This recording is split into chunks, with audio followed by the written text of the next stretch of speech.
I wish to talk to you this evening about the state of the nation's affairs. We won't take it anymore! The ideal Ireland that we would have.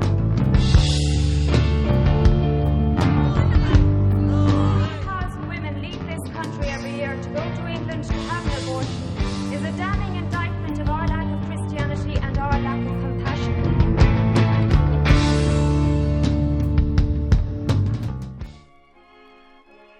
Ireland.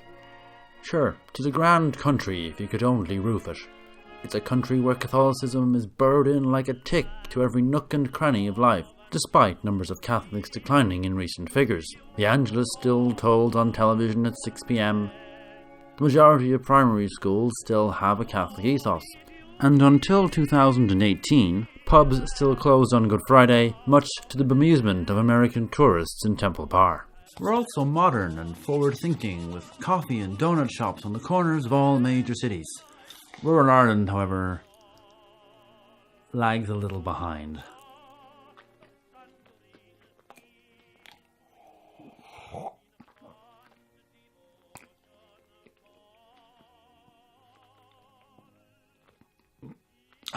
Don't knock it till you've tried it. And on top of all of that, the world loves us. We've got all this green stuff, saints and scholars. We're the home of Guinness and actors whose names only we may pronounce correctly. And they make Star Wars here.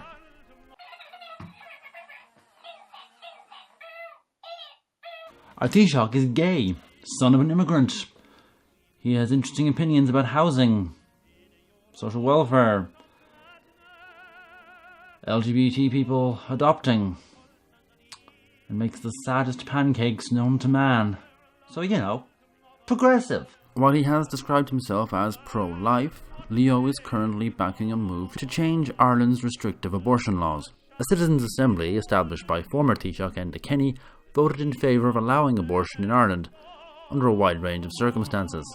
So now we're having a referendum. Because of Ireland's very Catholic past, certain things have been illegal here, like homosexuality, divorce. And when these issues pop up for referendums, for example, you get posters saying divorce will ruin Irish families, or that children need a mother and a father. And abortion, well, abortion is the big one, because the hardcore Catholics, well, they managed to get the right to life of the unborn enshrined into the Irish Constitution. The state acknowledges the right to life of the unborn, and with due regard to the equal right to life of the mother, guarantees in its laws to respect, and, as far as practicable, by its laws to defend and vindicate that right. That is the wording to the 8th Amendment to the Irish Constitution. How did it get there?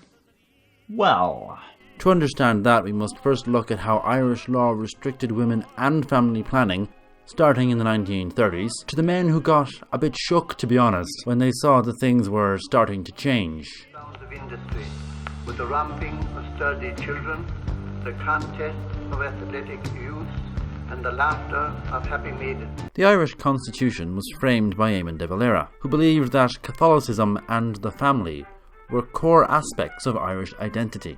The 1937 Constitution granted a special position for the Catholic Church, prohibited divorce, and said that a woman's place was in the home. That last one is still in the Irish Constitution, by the way. Typical Irish American, butting in and telling us what to do. In these early years, the Irish state formed barriers to women working anywhere but the home. Prohibitions were also put in place to stop or limit the number of women working in particular industries.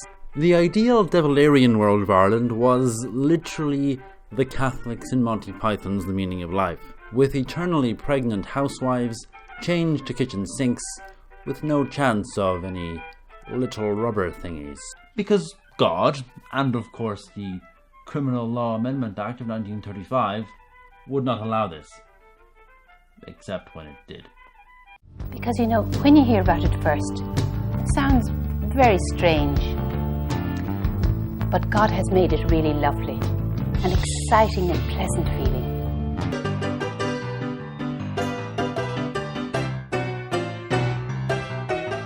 I have a contraception, but you cannot buy it. However, I may give it to you, as this is a loophole in our laws. Here is a gift for you, my friend.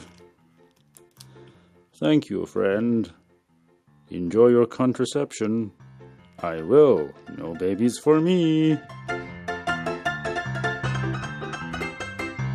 I wish to purchase the contraceptive pill for my wife.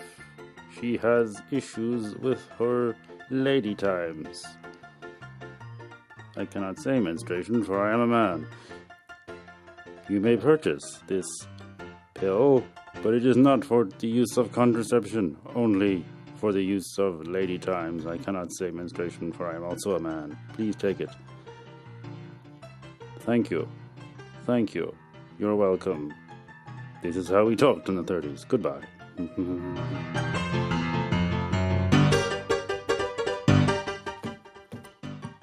Excuse me, are you reporting contraception to Ireland during this period where it is illegal? Yes, that is illegal, good sir. Kick! I kick you, and I kick you again. That is why I do not import contraception into Ireland, land of Catholicism. Oh, Catholicism. You could also just make your own DIY contraception, which was perfectly legal. It was not till the 1960s that Ireland got its first non-church approved reproductive clinics, because prior to that, the young people qualified to discuss reproductive issues were of course professionally abstinent. Mary McGee, a 27-year-old mother of 4, had suffered strokes in her previous pregnancies. She did not want to have any more children, and her doctor prescribed a diaphragm and spermicidal jelly, both of which had to be imported from London. The jelly was confiscated by Irish customs.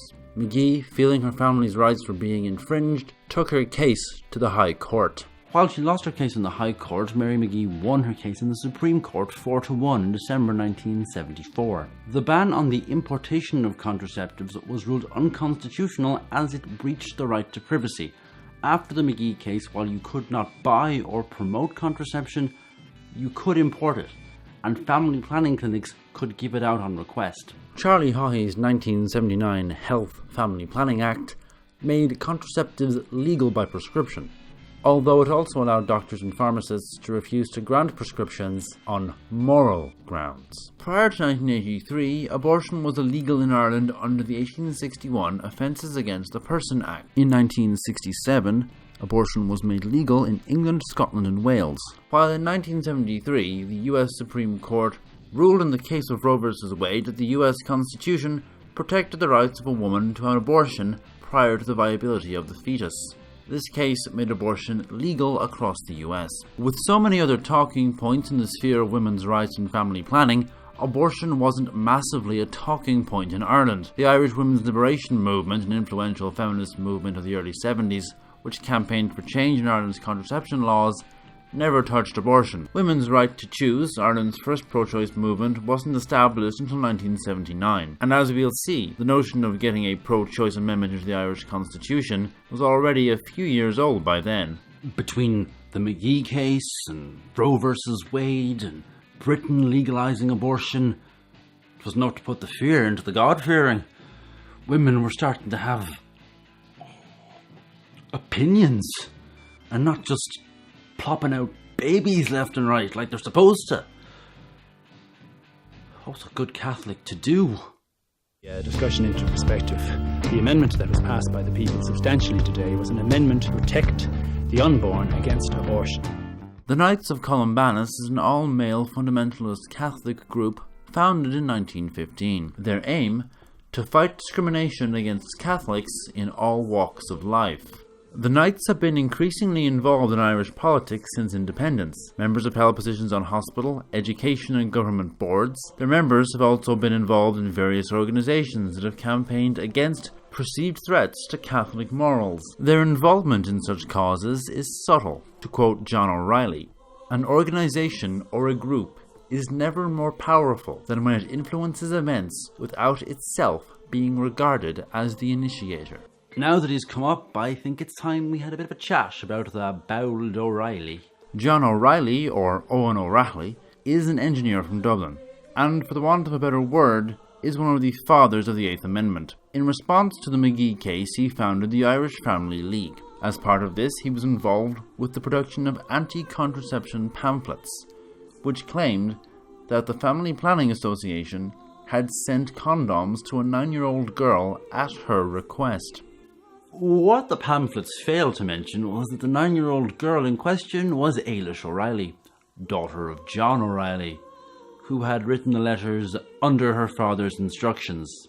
The idea for a constitutional amendment to define a citizen as a citizen from the moment of contraception appeared in a pamphlet issued by O'Reilly's Family Planning League in the mid-1970s. O'Reilly joined the Knights in 1978. Here he was able to combine his own work with the work of others linked to the group. The 1970s have been a decade of change. Ireland joined the EEC, and there have been legal changes in both women's rights and family planning. A scary time indeed for someone like John O'Reilly. Lucky for John, he had all these new friends of his to help him get through a very tricky period.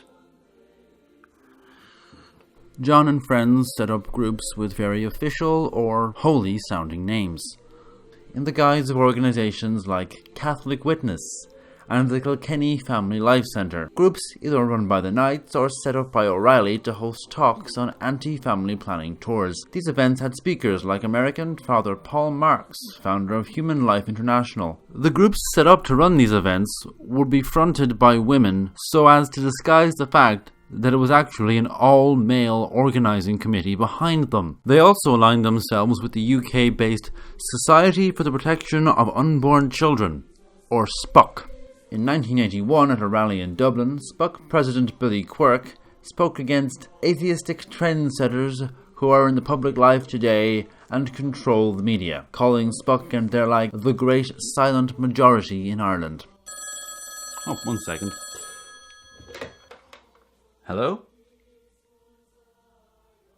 Yes, you're right. The modern anti-abortion campaigns would never talk about how they're being silenced by the media while getting nationwide billboard campaigns or op-eds in newspapers or getting on the radio or anything like that. Thanks, John. Bye. Other characters of note who would get involved with the pro-life amendment campaign included lawyer William Binchy, who was also a lecturer at Trinity College Dublin and a member of the Law Reform Commission, which gave him power to influence legal policy in Ireland. You might have heard of his sister. She wrote those books that your mother probably liked in the 90s.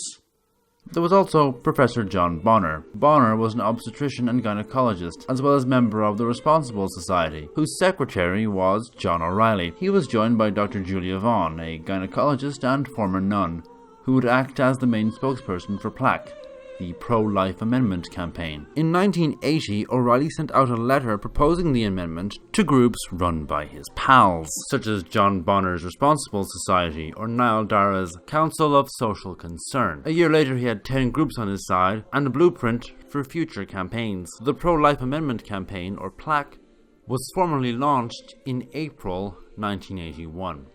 In April that year, they held a press conference, which was attended by Eamon de Valera's son, Professor Eamon de Valera, who was a gynecologist.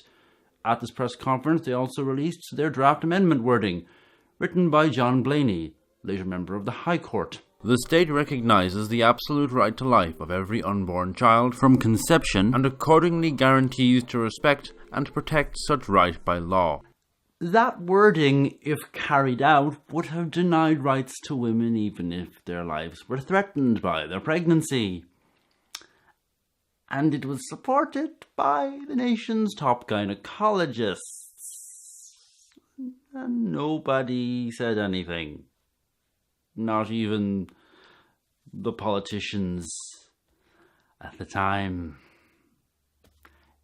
Yeah. Figures which are just now becoming available to us show one thing very clearly. As a community, we are living a way beyond our means. Within 3 days of its launch, PLAC was lobbying then Taoiseach Charles Haughey. They also met with Fine Gael leader Garret Fitzgerald. It was a good time to be lobbying Ireland's main political parties. There were, after all, 3 general elections between June 1981 and November 1982. The main political party leaders at the time were Charlie Haughey, a direct-to-DVD movie villain, and Dr. Garrett Fitzgerald, an economics professor. When PLAC were founded and started meeting with the main parties, Haughey's Fianna Fáil were in power, but they lost the 81 general election, and this put Garrett Fitzgerald and Fine Gael in power, in coalition with Labour. According to former Labour TD Barry Desmond, Haughey didn't care about abortion. All he cared about was getting back into power.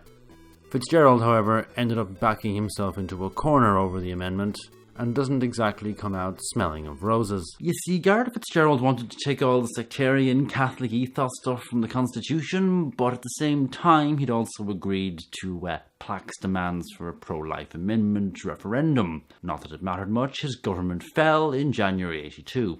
While he had agreed to hold a referendum, Fitzgerald put the whole thing on the back burner. The election that followed saw PLAC gain more traction among politicians.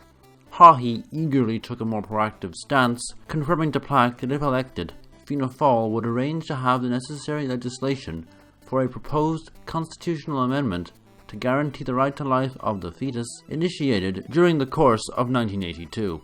Fitzgerald wanted to have his cake and eat it, while Haughey didn't really care what the cake was. He just wanted to eat cake, all the cake he could get, because the more cake he got, the bigger he'd get, and the more islands he could buy. While Haughey's party was elected in the first general election of 82, they lost the second one, but not before publishing their draft amendment. Spoiler alert, this is the wording we end up with. Weirdly, no one knows who drafted that. PLAC were not wholly pleased with the wording. Firstly, it didn't state that life began at conception or fertilization. The word unborn and the term as far as practicable also concerned John O'Reilly in particular. There was a fear that it might allow abortion in certain circumstances. That gives you a real insight into the mindset of these people. They were afraid of the idea of rape or incest being grounds for a termination of a pregnancy. The amendment was the political football of the next general election. To quote politician Conor Cruise O'Brien, writing at the time, "The real reason we are likely to get this bill has nothing to do with the right to life, except the right of politicians to political life." Fine Gael got back into power and again got cold feet, thanks to the growth of anti-amendment lobbying groups. In rural Ireland it was very difficult because people were totally opposed to it. You couldn't mention the word abortion even at that time. The anti-amendment campaign thought the wording was vague and ambiguous. Some even thought that it might actually open the door to legalised abortion, such as then Labour leader Dick Spring, who said that under the proposed amendment, abortion could be made more readily available than it was under the 1861 Act. Yes, that's an actual person, and yes, he also looks like an academic version of Ian Rush. It's amazing. The anti-amendment campaigners did fear that the proposed amendment would result in the closure of abortion referral clinics, stop women being able to travel to the UK for abortions, and outlaw certain forms of birth control, for example the IUD. Because of how the majority of public opinion was so against abortion, except in limited circumstances, the anti-amendment campaign could not be explicitly pro-choice. All they could do was express their concerns about the vagueness of the amendment and the potential risks to women's health. While the pro-life amendment campaign had a strong grassroots foundation, the anti-amendment campaign was isolated. It could not find locations to host meetings. If they did, their meetings were plagued by anti-abortion groups. On the campaign trail, they were met with hostility and touted as wife-swapping sodomites. I like calling them butt swingers. I'm a grown-up. And remember that thing about Garrett Fitzgerald wanting to remove all of these sectarianisms from Ireland's constitution? Well, the Irish Council of Churches, which included most of the Protestants, thought that the amendment would risk dividing communities. They were also worried that such an amendment could lead to the Catholic Church's moral teachings being enshrined in the Irish constitution. So that whole, I don't want to be sectarian, oops, did a sectarian, kinda bit Garrett on the Fitzgerald. We are discussing a form of words which at best will have no effect, and at worst will threaten the life it purports to protect. If passed, we will have then in the Constitution nothing less than a document enshrining an attitude to women which verges on contempt. Fianna Fáil published their draft wording in November 1982. In December, Fine Gael were in power and committed to pressing on, but they delayed due to growing opposition from doctors, lawyers, and the Protestants. It's important to remember that this was Ireland in the 1980s, so the Troubles was still very much a thing. The Attorney General, Peter Sutherland, drafted alternative wording in February 83. The Oireachtas may, by its laws, prohibit the practice of abortion, and no provision of this constitution shall be regarded as confirming any right to have an abortion. This wording would have ruled out the right to privacy, as allowed under the McGee ruling, being applied to abortion. Plack rejected it. They wanted the Fianna Fáil wording. They didn't want any leeway, they just wanted their amendment. And Fianna Fáil and Haughey supported them. The Catholic Church supported them. The Dáil voted on the final wording in April 1983. This was a month after Fine Gael had originally planned to hold the referendum. The Dáil voted between the Fianna Fáil wording and Fine Gael's revised wording. Nothing in this constitution shall invoke or invalidate any provision of a law on the grounds that it prohibits abortion, which again would have given more leeway. But the Fianna Fáil wording passed. The referendum was set for the 7th of September 1983. Sorry. With those... I know those who are against it. Dr. Henry Barnes is against it. Adrian said he's against it. Are you against abortion, Anne? On one side you had the pro-amendment campaign. They had a simple black and white message: to prevent abortion. The anti-amendment side was more subtle, more academic, but to the average Joe, they were out to kill babies and probably into doing it in the butt. Now, I don't think that butt stuff has ever resulted in any abortions, but I'm not a biologist. They had on their side the Catholic Church, and a well-oiled machine of groups that had been working together for several years, as well as, of course, the usual anti-abortion scare tactics. Oh, the phone's ringing again. It's funny because it's not actually plugged in, but I'll answer it anyway. Hello? Oh, John, it's you again.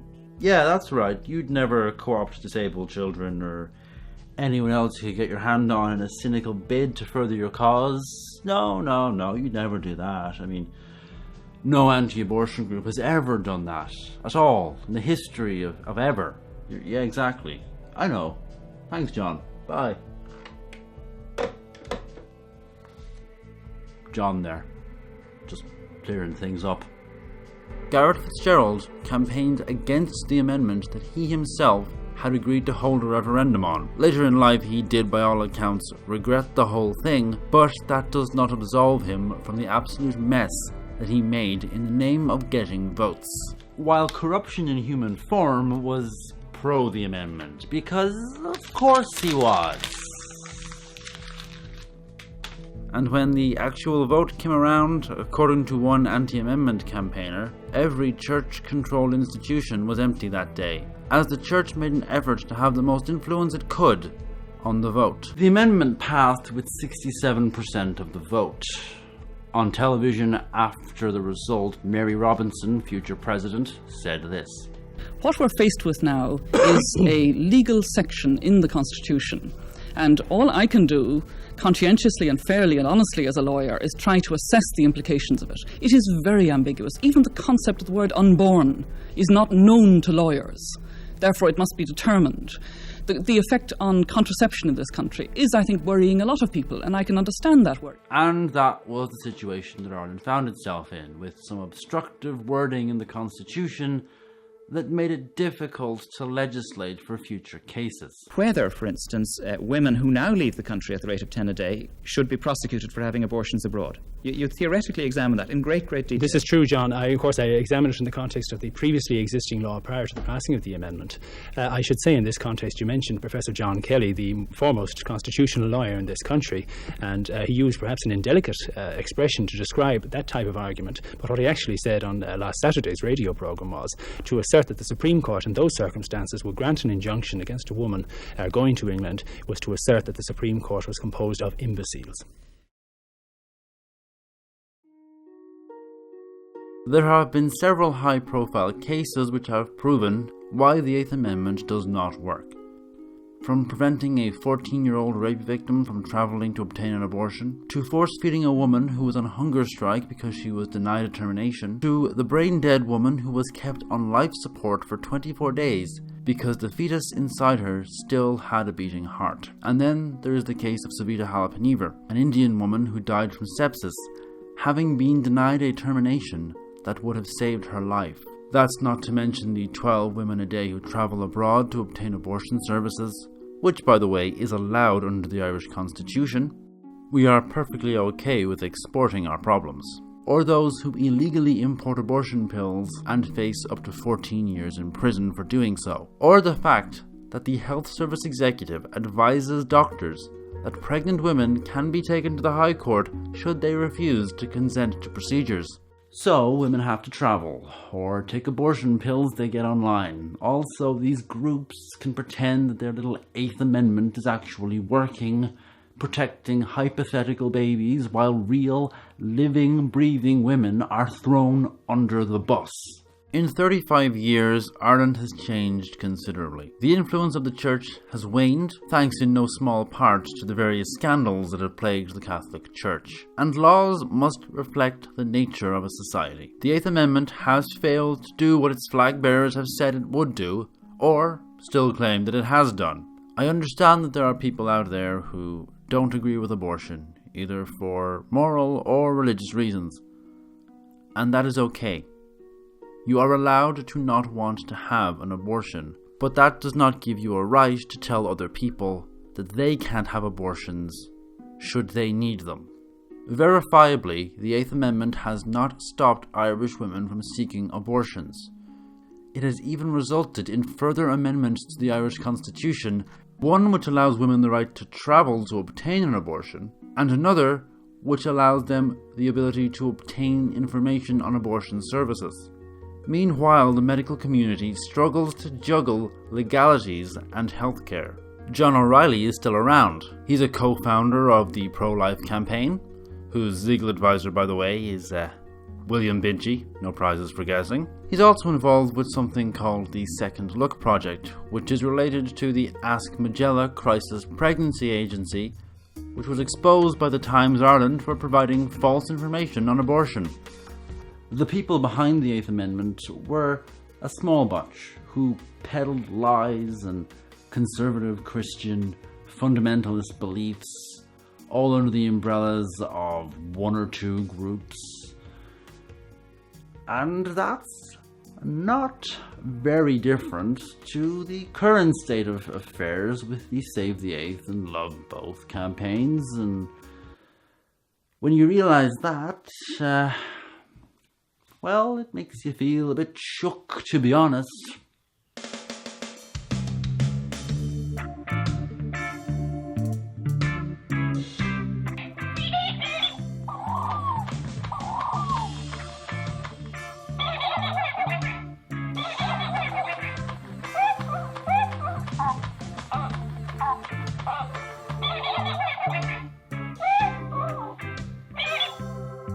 That's Porg for like, share and subscribe. I'm not sure what this is.